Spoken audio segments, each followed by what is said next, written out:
When I was a young man, I bought into the American myth that you can become whatever you wanted to be. You could pursue any occupation that you desired. If you were committed and you worked hard enough, your dream of becoming could happen. But that belief is not true. The idea that you can become whatever you want to be is what we call the myth of becoming. It is the belief that people are putty and that they can be shaped and reshaped to conform to whatever occupation or pursuit they believe is most valuable or whatever they believe others want and expect. It is the belief that if we want to be better versions of ourselves, then we must first identify our weaknesses. That is, those skills and aptitudes that we find difficult to do. And if we develop these weaknesses, that is, these skills or aptitudes that we're not good at, if we develop them into strengths, we can succeed at almost anything that we set our minds to. But the problem with attempting to improve these weak skills and aptitudes is that we give scant time to our strengths, which is where our real success in life is found. Instead, we spend far too much time trying to strengthen something that will never really improve. Let me illustrate from my life. As I look back into my 20s, I remember believing that I had the potential to be a leader of leaders. This belief compelled me to strengthen my leadership skills. And because I was called to full-time ministry, I prepared myself to be a pastor, a senior pastor, a leader of leaders. And I acted on that belief because I perceived the role of senior pastor to be the most valuable pursuit for me in full-time ministry. I saw myself standing before large crowds of congregants preaching the word, and I saw myself leading a large staff, and it was all very, very exciting. So, armed with this belief about myself, together with my calling to Christian ministry, I set out to be that senior pastor, that leader of leaders. I became first, obviously, a pastor of a small church. And because I could teach well, the church began to grow. Staff was added and leadership was demanded. But there was a problem, and it was a big problem. As the church grew much larger, persuasive vision coupled with decisive leadership was demanded of me. And I tried to produce this vision and this leadership, but it was difficult and tiresome. There was no joy. There was only the fear of failing. Now, I love to teach, and it brought a deep satisfaction. But the role of senior pastor demanded far more than just teaching. I was at a loss as how to lead at that level. And I discovered a conference that was going to teach you on how to develop vision for your church. Well, I got excited because I knew at this level I needed to develop a vision for this growing church. So I decided to attend the conference. But at this conference, reality smacked me in the face. I understood the academic concept of vision. That was not hard. The problem was I could not translate this academic understanding into a practical, real vision for my church. I tried. Believe me, at that conference, I tried. But all I got was a head full of nothing. Nothing came to mind. I simply stared at a blank sheet of paper. And then I began to ask the question, what is wrong with me? Coming up with a vision for the church should not be that hard. But people, nothing came. Instead, the whole exercise was sobering and exhausting. I felt lost and again like a complete failure. Again, crying out, what is wrong with me? But there was nothing wrong with me. The problem was not me. The problem was rather my belief that I could be a senior pastor, complete with the skill set needed to succeed in this particular pursuit. But no matter how hard I tried to improve that skill set, all I got was exhaustion and a growing sense of failure. But I was the senior pastor, and I was tasked with leading this growing church. So I worked hard at trying to be the toughest and the most visionary leader I could be. But it did not work. Why? I was attempting to be something I was not. I was trying to better weak skills that were not me. And worse yet, I was neglecting the skills and the aptitudes where I was strong. I was spending more time trying to shape and perfect the skills and aptitudes where I was weak. And as a result, as I've stated, I was becoming inwardly miserable and very fearful of failure, while outwardly trying to project this false sense of confidence and strength. Well, in the end, I failed. But that failure was actually a win.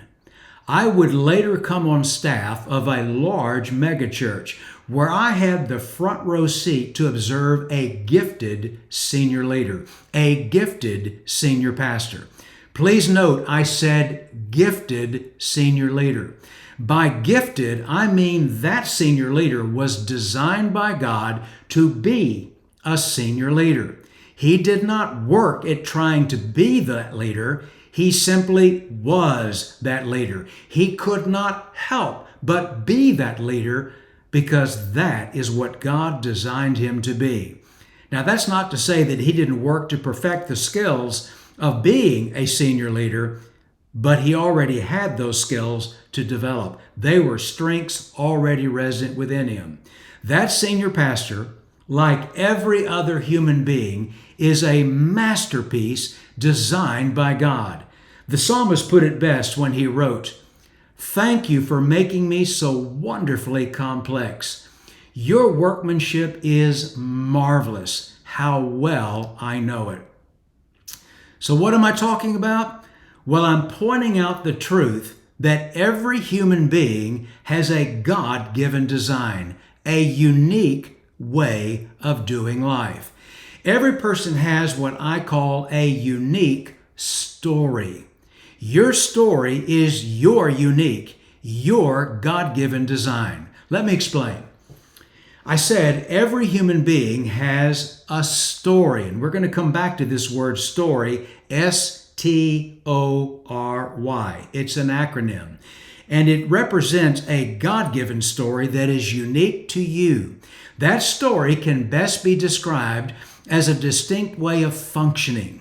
And what is most important, this distinct way of functioning or doing life is, number one, it's constant. It appears early in your life and it stays with you to the end. Why? Because it is who you are. It is constant. But number two, it is also instinctive.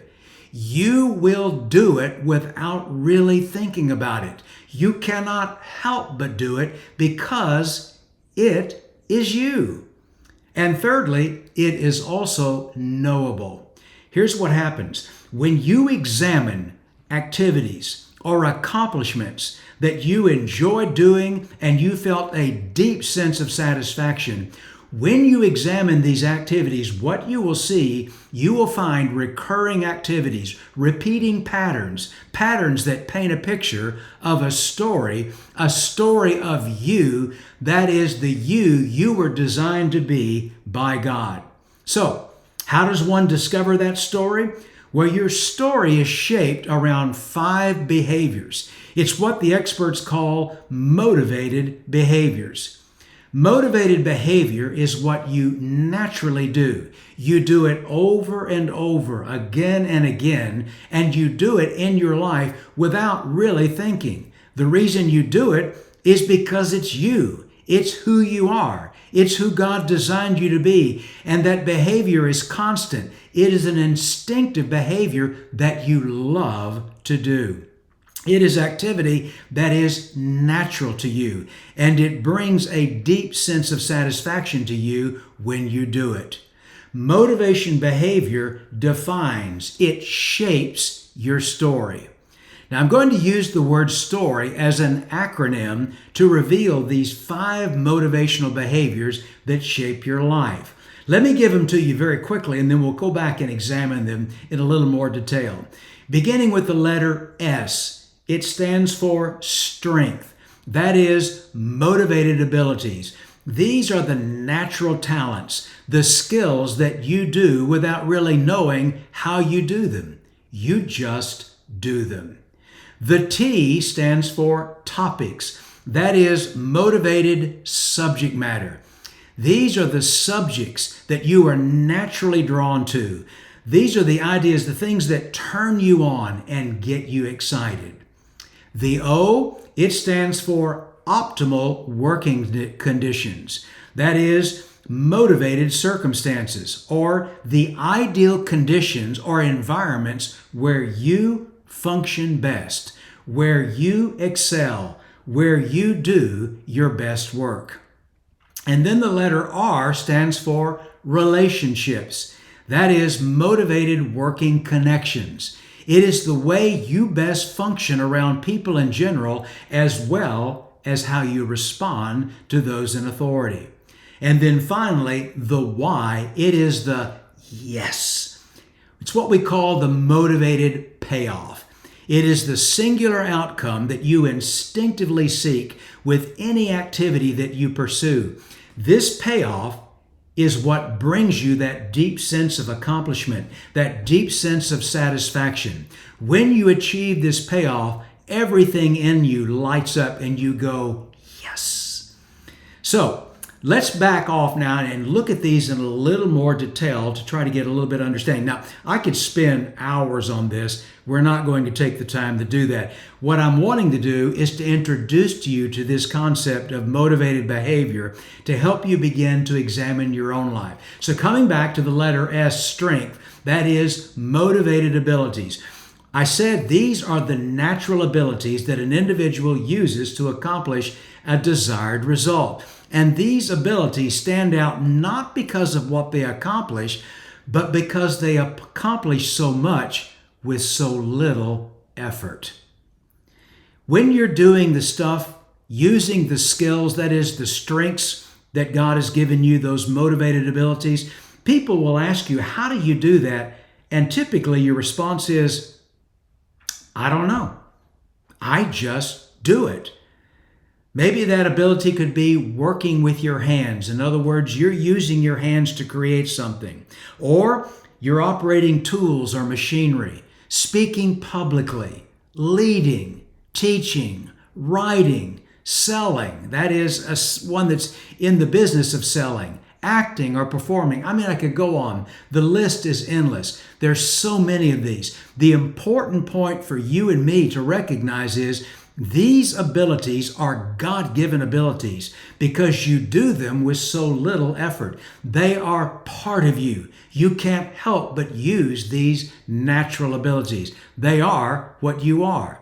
For instance, nobody had to compel me to teach. Teaching is a natural ability that I use. I've been doing it all my life. I love to do it. I'm doing it right now. And I've been doing it all my life. So, S is standing for those subjects, those motivated abilities. Now, let's move to the T, topics. That is motivated subject matter, the subjects that you're drawn to, that which you work in or on or through. It's the stuff that when you use this, what you're achieving is, this is where you're most productive. It brings about that deep sense of satisfaction. The subjects that you like working with. For instance, some people just love working with data. That is numbers, statistics, schedules, financials, whatever, but they just love data. Other people love working with ideas. Me, I love ideas. That is knowledge or laws, beliefs, theological beliefs in my own reference, concepts, policies. Other people, They like working with people, individuals, groups, cultures, human behavior, psychology. Others like working with things like animals or plants, materials, tools, or constructed objects. And then others, they absolutely love working with their senses: music, art, sound, color, fragrance, flavor, food, texture. And then finally, some like working with methods. That is, procedures, models, strategy, systems, technology. These are the subjects that you are naturally drawn to, that turn you on and get you excited. They are the subjects that when you're working with them, you never, ever really get tired. You could do it all day long. All right, let's move to that O. We're talking about story, your God-given design. The O, remember, it is the optimal working conditions. That is, the motivated circumstances or the ideal conditions in which you do your best. It's where you function best, where you thrive and succeed. For instance, some people thrive and do their best work in a very structured environment where there's order, predictability, and stability. Whereas others, on the opposite end of that, if they were put in a structured environment, they would get tired quickly and bored immediately because they demand variety, new, changing conditions, and diversity. Others need environments of visibility. That is, where their profile is elevated before others, where they're seen doing whatever it is that they're doing.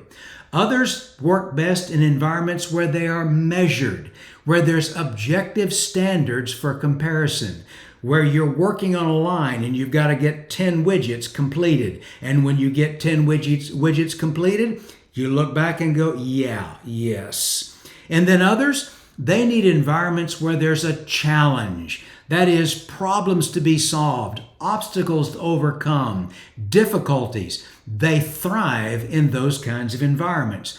These are the optimal working conditions. And you, as an individual designed by God, you have certain working conditions that are optimal for you.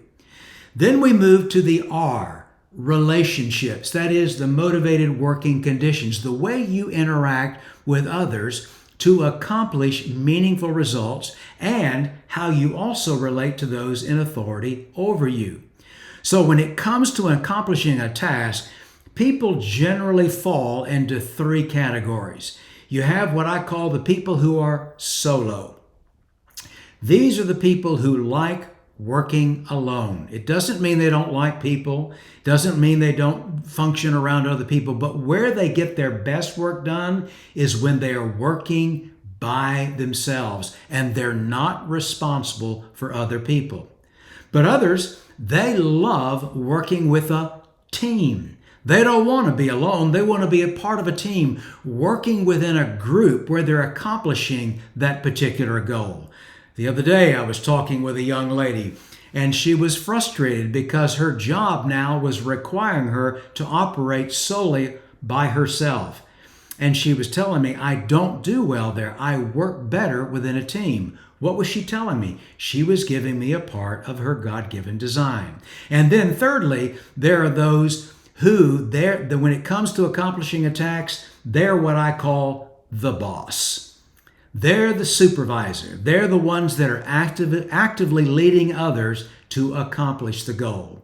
Solo, team, or boss, you fit into one of those motivated working conditions where you get your best work done. And then when it comes to responding to authority, people generally fall into three groups. You have those that are hands-off. That is, don't micromanage me. Tell me what you want done, and then let me go do it, and I'll get it done. Others, it's what we call supportive. do micromanage me. In other words, they don't want the leader to back off. They want the leader to be right there, micromanaging. They welcome that support. They welcome that day-to-day, even hour-to-hour direction. And then you have a third group that I would call the collaborative. Let me work with a team as equals to get the job done. So let's move now to the final letter, the Y, which remember, it is the yes, the motivated payoff. It is that singular outcome that you seek in order to feel that sense of accomplishment. I've done what I need to do. That deep, deep sense of satisfaction. It's when you go, yes. There are 5 of these. And the first of these is achievement.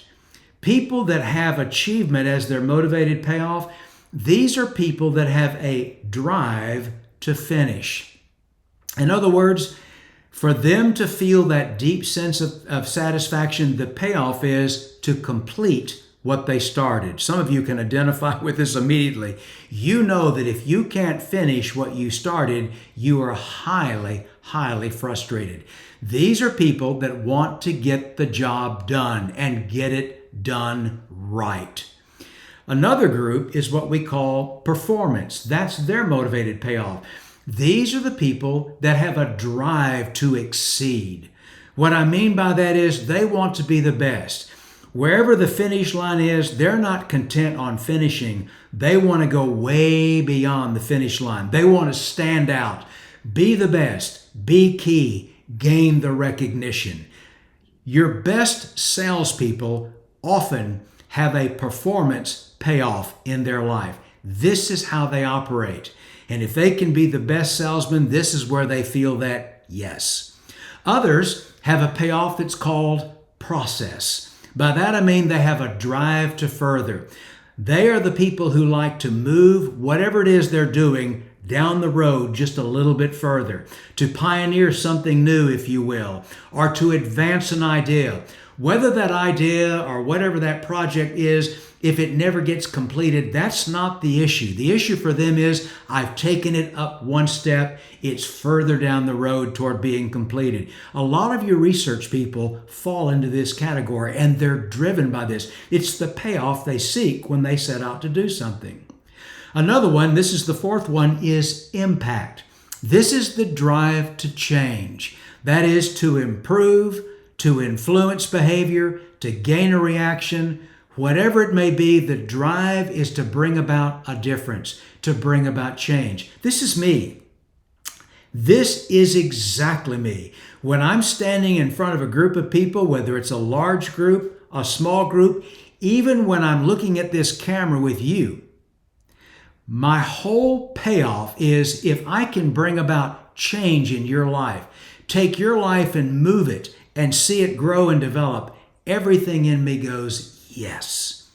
And then finally, this last one is power. It is the drive to lead, to overcome, to gain command, or to master.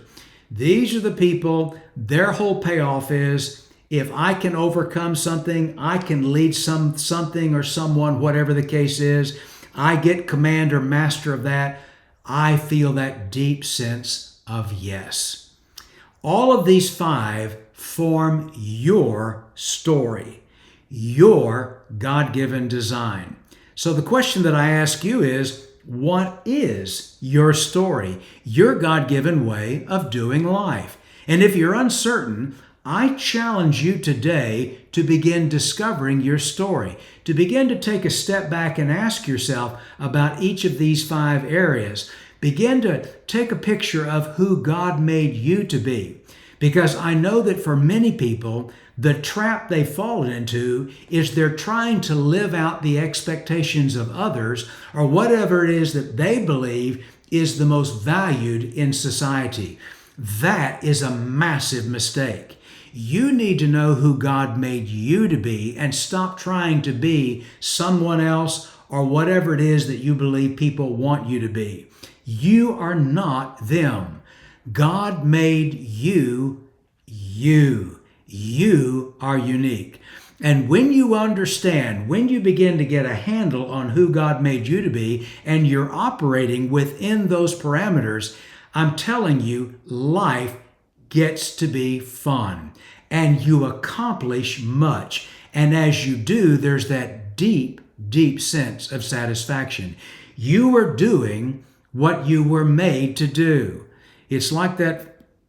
It's like the guy from the movie. Some of you may remember that old movie, but it's a great movie, Chariots of Fire. Cannot remember the man's name, but he was a runner, and he made this powerful statement. He said, "When I run, I feel the pleasure of God." And you know, when you're doing what God designed you to be, you're feeling the pleasure of God. You are doing what God designed you to do, whatever that may be.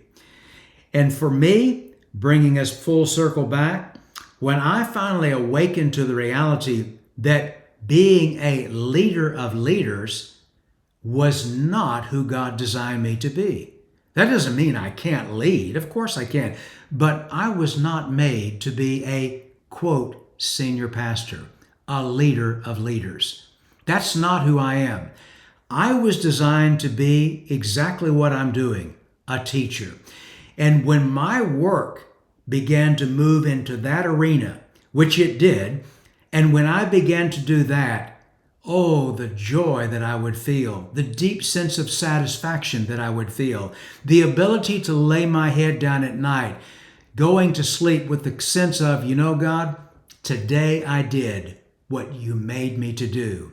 And even now, as I'm staring into this camera, providing information for you, teaching you, when I stop, I can step away and go, yes, I'm doing what God designed me to do.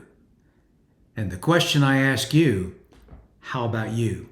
Are you fulfilling your story, your God-given design? Well, listen, I do hope this has been helpful. This is so practical and it's so very important. And so I encourage you to really begin to take a journey of looking at your life. And that may mean you may need to step back. You may need to consult others, re-listen or watch this video again. There's so much material out there, and if you go online, you can find a bunch, but you need to be a student of who God made you to be so that you can achieve the things God wants you to achieve and feel within yourself, I am doing what God designed me to do. Hey, listen, if you've not yet become a subscriber, would you take just a moment to hit that subscription button? And if this has been helpful, take a moment as well to hit that like button. And also, maybe like you, or like me rather, you have a story where you started off in life trying to do something and discovered this isn't me. And it's helpful if you might share that in the comments section below, because it will help other people who are watching this video as well to not just to hear my story, but to hear yours as well. Listen, again, thanks so much though for taking time to view this video. And as always, God's very best to you.